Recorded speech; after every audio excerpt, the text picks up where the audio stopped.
Hola, hola, bienvenidos a nuestro espacio Forbes Talks. Hoy tengo el gusto de estar con Mónica Fistrovic. Ella es CEO de LATAM Airlines Ecuador desde el 2019 y es una referente en el liderazgo femenino en la región. Es economista con más de 20 años de trayectoria en sectores estratégicos y es pionera en impulsar la equidad de género en la industria aérea. Bienvenida, Mónica. Muchas gracias por el espacio y por recibirme aquí en su casa, en Forbes. Gracias a usted. Usted fue la primera mujer en liderar una aerolínea comercial en Ecuador. ¿Qué significó este hito para su vida profesional y personal también? ¿Y cómo marcó su enfoque de liderazgo? Bueno, primero, yo llego al Ecuador en el 2021. Estábamos en plena pandemia o iniciando el proceso de salidas de la pandemia, y la verdad que para mí fue un desafío personal y profesional muy grande, ¿no? Por el lado profesional, no sabíamos todavía cuál iba a ser el futuro de la industria y cómo iba a ir recuperándose la industria aérea en los siguientes años. Debíamos definir nuestra posición en el Ecuador también. En ese momento nosotros éramos menos de 350 personas. Nos había golpeado muchísimo la pandemia y solo como un highlight, hoy somos casi 600 personas en LATAM Ecuador. Entonces, fueron los primeros años muy, muy duros. Sobre todo afrontando el crecimiento y la recuperación de nuestros vuelos y tratando de dar el mejor servicio a nuestros pasajeros. Entonces, por el lado profesional, un desafío enorme, como te digo, llegando en un momento muy difícil para la industria. Y por el lado personal, era la primera vez también que yo asumí un reto fuera de mi país. Yo soy peruana. Y llegaba al Ecuador a vivir una nueva vida, iniciar también con mi familia una nueva aventura, así es que muy gratificante. Y sobre lo de ser la primera mujer, yo creo que te voy a contar una anécdota. Me hizo Forbes una entrevista llegando yo al Ecuador, me acuerdo que estuvieron en mi oficina. Yo se la hice. y la verdad que lo que más me impactó fue esa respuesta y el impacto que tuvo mi llegada al Ecuador con más de 250,000 vistas de la noticia, de la entrevista, ¿no?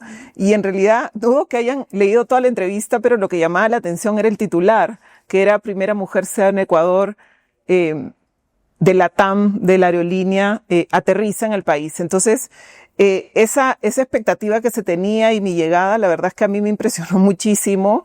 Y esos fueron como los primeros como indicios también de la posición y de lo que después yo he tratado de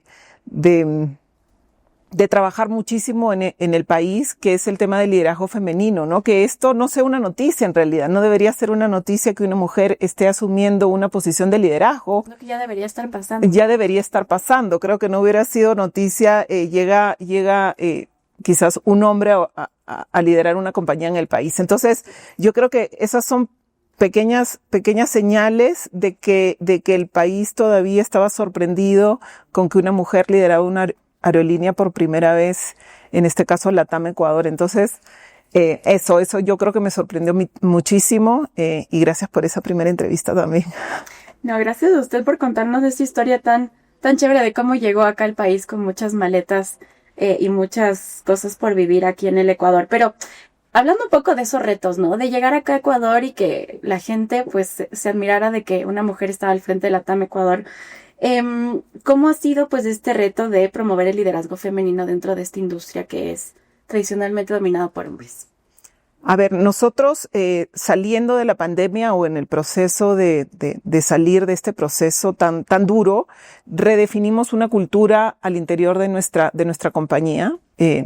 LATAM, en el mundo a nivel global somos más de 40,000 personas y decidimos que no queríamos salir igual y construimos en estos últimos 4 años una cultura muy fuerte, basada en algunos principios y valores, ¿no? Justicia, empatía, equidad, simpleza.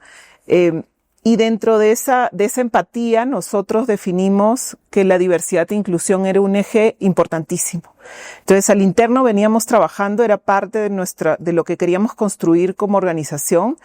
Y al mismo tiempo también llegando, recibí la invitación de ser parte del Club 30% Ecuador, que venía recién gestando sus inicios, era la génesis del proyecto, más que un proyecto es una campaña, ¿no?, global y que abría su capítulo Ecuador. Entonces nosotros sentimos como organización que hacía muchísimo eco y sentido ser parte del Club 30%. Si era lo que queríamos construir dentro, teníamos una puerta también para llevarlo hacia afuera, ¿no? Y ser promotores y pioneros también de liderazgo femenino en el Ecuador. Ojalá dejando una huella y que esos números y esos indicadores, estadísticas que todavía están por debajo de lo que quisiéramos, vaya evolucionando y lleguemos también a mejor puerto en los próximos años. Ahora, en Ecuador el 55% de los cargos directivos en la TAM están ocupados por mujeres, una cifra que sobrepasa casi la mitad. ¿Y qué papel entonces juega la equidad de género como una ventaja competitiva en el mundo empresarial, sobre todo frente a Yo creo que estadísticas hay muchísimas, ¿no? Primero se hablan de mejores resultados económicos cuando hay una voz diversa en la toma de decisiones. Siempre se habla de que al menos las minorías deberían estar representadas en un 30% en esa toma de decisiones y por eso el club también es 30% club. En mi caso, ya sentados en la mesa y en la mesa ejecutiva de la TAM Ecuador, hemos sobrepasado el 55%. Y eso lo que lleva es a tomar decisiones muchas veces con diferentes ópticas, con mejores reflexiones, ¿no? No todos opinamos lo mismo y eso es la riqueza de las discusiones y las definiciones que luego tenemos y hacemos, ¿no? Hablando un poco del club del 30% en Ecuador, ¿cuáles son, digamos, estos logros concretos que ustedes destacarían desde la creación en esta red de empresas? Buenísimo. A ver, el club 30% se inicia hace 15 años en el Reino Unido. Ellos buscaban que al menos el 30% de mujeres ocuparan posiciones o sillas en los directorios de las grandes empresas en el Reino Unido. Hace menos de un mes tocaban la campana de la Bolsa de Valores del Reino Unido porque se había logrado el hito en estos 15 años de tener el 45% de participación femenina en esos directorios, lo cual ellos lo lograron, lo alcanzaron, no ha sido un trabajo fácil, pero hoy lo que se ve es que han sobrepasado esa meta tan desafiante que se tenía. En el Ecuador, las estadísticas lo que dicen y las últimas que tenemos es que en las empresas más grandes hay de 15 a 16% de mujeres participando en esos directorios de las empresas más grandes en el Ecuador. Aún tenemos el desafío de llegar al 30%. Todavía estamos a la mitad. Ojalá que con las lecciones aprendidas de otros países logremos acelerar ese proceso. Estamos retrasados. En Colombia acaban de salir las cifras y la participación femenina es del 25%. Entonces todavía en la región vemos que nos falta camino por recorrer, definitivamente. Y hablando un poco de la participación de estas empresas y de ver un poco el ejemplo que usted mencionaba, ¿cuál ha sido esta respuesta del sector privado ecuatoriano frente a las iniciativas del Club del 30%? Buenísima la pregunta porque la verdad es que hemos tenido primero un grupo de aliados, miembros, porque el 30% está conformado por miembros de empresas muy relevantes en el Ecuador, que además son ejemplos de diversidad e inclusión, ¿no? Está el Grupo Futuro, Laboratorios Bagó, y muchas otras empresas que realmente predican con el ejemplo. Entonces, lo primero es, yo siempre lo decimos al interior del Club 30%, es walk the talk, ¿no? Es predicar con el ejemplo y las empresas miembros, que son 12, hoy día lo que vemos es que son pioneras en sus rubros, en sus industrias y que están dando ese ejemplo. Pero por otro lado, hemos tenido algunos programas que realmente han sido exitosos. Lo primero es que definimos en el 2024 que queríamos tener una base de datos de mujeres. Le hemos llamado un nombre un poquito más glamoroso que es Women on Boards. Una base de talento puro de mujeres. Y tenemos en esa base de datos 40 mujeres que tienen el perfil senior con experiencia en directorios, con todas las capacidades y en muchos casos también con estudios que las han llevado a estar hoy día listas y preparadas para sentarse en directorios. ¿Y qué hemos visto en los últimos meses? Nosotros de manera totalmente sin ningún fin de lucro, lo que nosotros hacemos es apoyamos a las empresas que necesitan perfiles de mujeres y les hacemos llegar estos perfiles que encajan con sus pedidos o sus requerimientos. Y la verdad es que cada vez más empresas hoy escuchan hablar de nosotros, de qué hacemos y cómo los podemos ayudar, y cada vez recibimos más llamadas para que nuestras mujeres que están en esta base de datos puedan participar en esos procesos. Entonces, si hay una respuesta positiva. En algún momento siempre nos decían es que queremos que haya mujeres, pero no sabemos dónde están y quiénes son. Uh-huh.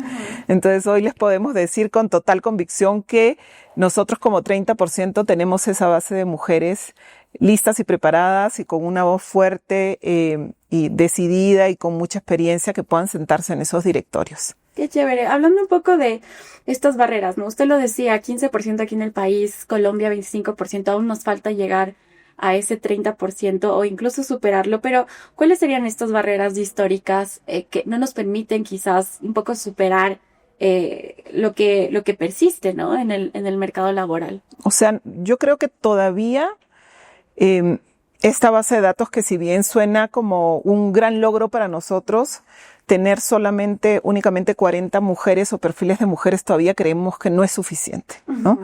Uh-huh. Solo como otro dato más, porque siempre las comparaciones son buenas, en Colombia esa base está compuesta por más de 700 mujeres. Entonces la brecha que tenemos nosotros todavía es grande. Entonces este año nosotros como 30% queremos ampliar la base, queremos al menos duplicar esta base de mujeres. Pero lo que siempre decimos es, para sentarse en un directorio, para que un directorio esté compuesto al menos por 30% de mujeres, es una decisión que tiene que tomar la compañía. Sin embargo, donde está el mayor gap hoy día es en las gerencias generales y en las posiciones más altas de las compañías. Uh-huh. Ahí el número es 8% más o menos, es lo que nos dice la estadística de participación de mujeres en esas posiciones. Y eso ya no es una decisión, si te das cuenta, porque lo que tiene que suceder es que hayan mujeres que sigan y permanezcan en el mundo corporativo más allá de sus 30 y picos, porque es en ese middle management o las gerencias medias en donde las mujeres generalmente deciden dar un paso al costado y no continuar los desafíos en su carrera profesional. Y por eso finalmente lo que va sucediendo es que en los niveles más altos de las organizaciones no encontramos hoy un número. Es más difícil encontrarlo. Como te decía, en los directorios es una decisión, es una convicción por parte de los socios y de los dueños de las compañías, pero cuando uno ve esa trayectoria que va a llevar a las mujeres a ocupar cargos más altos, también tiene que ver con la decisión y la convicción de que tengamos las mujeres de permanecer en el mundo corporativo y además de tener esa aspiración de querer llegar más alto, ¿no? Hablando de convicciones, ¿qué mensaje usted les daría a los líderes empresariales que aún no priorizan la diversidad y la inclusión dentro de sus empresas?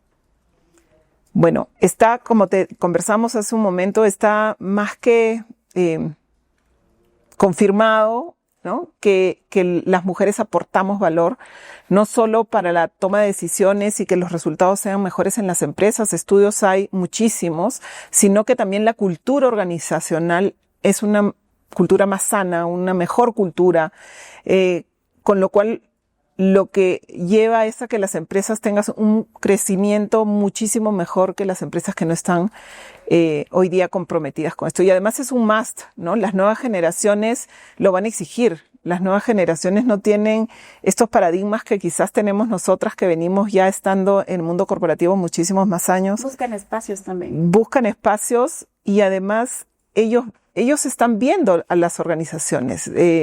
Los jóvenes y las mujeres que hoy día, las chicas jóvenes y las generaciones que vienen atrás de nosotras, que están hoy día en las universidades, están viendo qué compañías están hablando el mismo idioma que ellos, y la diversidad, la inclusión, es parte de lo que ellos hoy día quieren ver representadas en esas compañías, y quizás su elección de carrera va a estar muy llevada también por esa reputación que tengan las empresas, ¿no? Entonces, el mejor talento también va a estar atraído por una empresa que tenga diversidad e inclusión dentro de su cultura organizacional, sin lugar a dudas. Así es. Para finalizar, Mónica, ¿qué consejo usted le daría a una joven profesional que sueña con llegar a un puesto de alta dirección en cualquier industria, pero sobre todo en el sector aeronáutico? Yo te diría, primero es autoconfianza y aspiración, que esos son como los lemas que yo siempre llevo en estos mensajes, ¿no? La autoconfianza tiene que ver con creérsela a uno mismo, con saber que mis capacidades, mis estilos, muchas veces los estilos de las mujeres son diferentes a los de los hombres, pero eso es lo que nos hace y enriquece la cultura, y hay que sentirnos orgullosos de los estilos que tenemos. Y la aspiración tiene que ver con querer llegar más alto, ¿no? Cuando uno mira ese siguiente nivel o ese siguiente paso que uno quiere dar en su carrera profesional y define un plan para llegar ahí, es lo que finalmente va a llegar a que cumplamos todos nuestros sueños. Y lo más importante es que nosotras mismas no nos debemos cortar las alas. Nosotras tenemos que creernos que podemos seguir creciendo y llegar a esas posiciones más altas dentro de las compañías. Gran mensaje, Mónica. Muchísimas gracias por acompañarnos. No, gracias a ti. Bienvenida siempre. Gracias. Chao, chao.